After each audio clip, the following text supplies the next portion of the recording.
Hello, നിങ്ങളൊരു ബിസിനസ്മാനോ അല്ലെങ്കിൽ ഒരു സെയിൽസ്മാൻ ആയിക്കൊള്ളട്ടെ, എപ്പോഴാണ് നമ്മൾ കസ്റ്റമേഴ്സിനെ കോൺടാക്റ്റ് ചെയ്യേണ്ടത്? അതിനെക്കുറിച്ചാണ് ഇന്ന് സംസാരിക്കുന്നത്.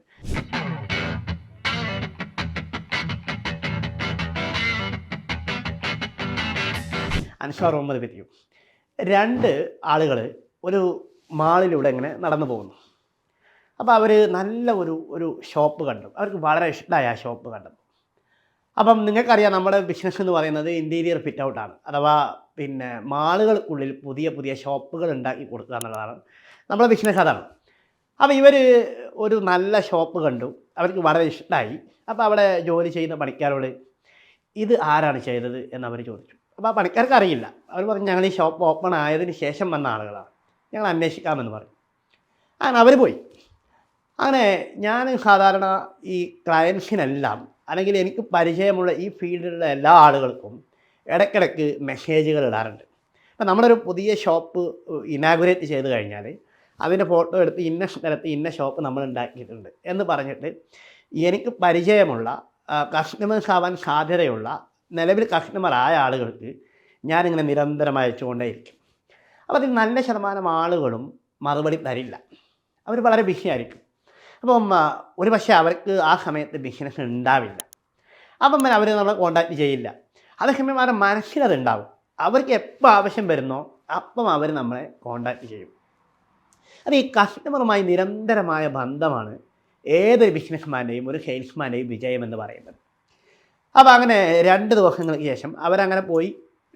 2 ദിവസങ്ങൾക്ക് ശേഷം ഞാനൊരു ഷോപ്പിൻ്റെ ഫോട്ടോ എല്ലാ ക്ലയൻസിനും കസ്റ്റമർ ആവാൻ സാധ്യതയുള്ള ആളുകൾക്കും അയച്ചുകൊണ്ടിരിക്കുക.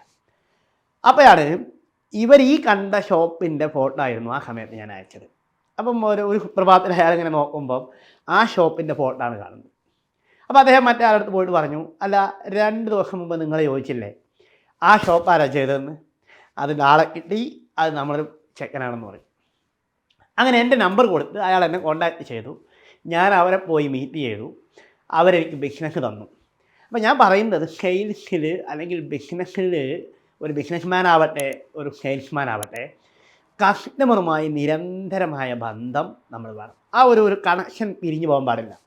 കാരണം അവർ തിരക്കിലാണ്. അവർക്ക് ഇപ്പോൾ നിലവിൽ നമ്മുടെ പ്രൊഡക്റ്റ് ആവശ്യമില്ല. പക്ഷേ നമ്മൾ നിരന്തരമായി ബന്ധപ്പെട്ടുകൊണ്ടിരുന്നാൽ അവർ ചിലപ്പോൾ മറുപടിയൊന്നും തരില്ല. പക്ഷേ ഒരു സമയത്ത് നമ്മെ അവർക്ക് ആവശ്യമായി വരും. ആ വരുന്ന സമയത്ത് നമ്മെ അവർക്ക് ഓർമ്മ വേണമെങ്കിൽ അവരെ മനസ്സിൽ, അവരെ മൊബൈലിൽ, അവരെ വാട്സപ്പിലെങ്കിലും നമ്മളെപ്പോഴും ലൈവായിരിക്കണം. അപ്പം ഇങ്ങനെ കസ്റ്റമേഴ്സുമായുള്ള നിരന്തരമായ ബന്ധമാണ് നമ്മുടെ ബിസിനസ്, നമ്മുടെ സെയിൽസ് വർദ്ധിപ്പിക്കുന്നത്. നമുക്കറിയില്ല നാളെ ഇവർ നമ്മിൽ നിന്ന് വാങ്ങുമോ ഇല്ല എന്നുള്ളത്. അപ്പം ക്ലയൻസ് അവർ ബിസി ആയതുകൊണ്ടാണ് അവർ നമുക്ക് മറുപടി അയക്കാത്തത്. പക്ഷേ നമ്മൾ നിരന്തരമായി അവരെ ഫോളോ ചെയ്തുകൊണ്ടേയിരിക്കണം. നാളെ നമ്മുടെ ബിസിനസ് എവിടെ നിന്നാണ് വരിക എന്ന് നമുക്കറിയാൻ പറ്റില്ല. വർഷങ്ങളോളം മെസ്സേജ് അയച്ചിട്ട് ഒരു മറുപടിയും ഇല്ലാതെ ഒരു സുപ്രഭാതത്തിൽ നമ്മെ ഇങ്ങോട്ട് വിളിച്ച് നമുക്ക് വർക്ക് കിട്ടിയ അനുഭവങ്ങൾ ഒരുപാടുണ്ട്. അപ്പം കസ്റ്റമറെ നിരന്തരമായി നമ്മൾ ബന്ധപ്പെട്ടുകൊണ്ടേയിരിക്കണം. അങ്ങനെയാണ് നമ്മുടെ ബിസിനസ് ഡെവലപ്പ് ആയിക്കൊണ്ടിരിക്കുന്നത്. Thank you very much.